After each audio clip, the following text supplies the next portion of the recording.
നമസ്കാരം. ന്യൂസ് ഡിബേറ്റിലേക്ക് എല്ലാവർക്കും ഹൃദ്യമായ സ്വാഗതം. ഈ വിഷയത്തിൽ കേരളത്തിൽ ഇപ്പോൾ വലിയ തോതിൽ ലൈസൻസിൽ വലിയ രാജ്യാന്തര തലത്തിലേക്ക് മാറ്റങ്ങൾ കൊണ്ടുവരുന്നു. ആ വിഷയത്തിൽ പ്രതികരിക്കാനായി രാഷ്ട്രീയ പ്രമുഖർ നമ്മോടൊപ്പം ടെലിഫോൺ ലൈനിലും അതുപോലെ സ്റ്റുഡിയോയിലും പ്രതീക്ഷിക്കുന്നു. ആദ്യം തിരുവഞ്ചൂർ രാധാകൃഷ്ണനിലേക്ക് പോകുന്നു. ശ്രീ തിരുവഞ്ചൂർ രാധാകൃഷ്ണൻ, ഇവിടെ ലൈസൻസിൽ ഇങ്ങനെ മാറ്റം വരുത്തുമ്പോൾ പ്രതിസന്ധിയിലാകുന്നുണ്ടോ ഡ്രൈവിംഗ് സ്കൂൾ?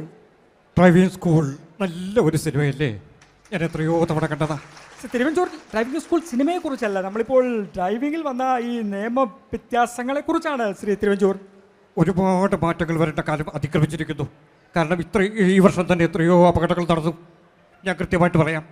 9356 9345 കൃത്യമായില്ലെങ്കിൽ നിങ്ങൾ എഴുതിയെടുത്തോളൂ.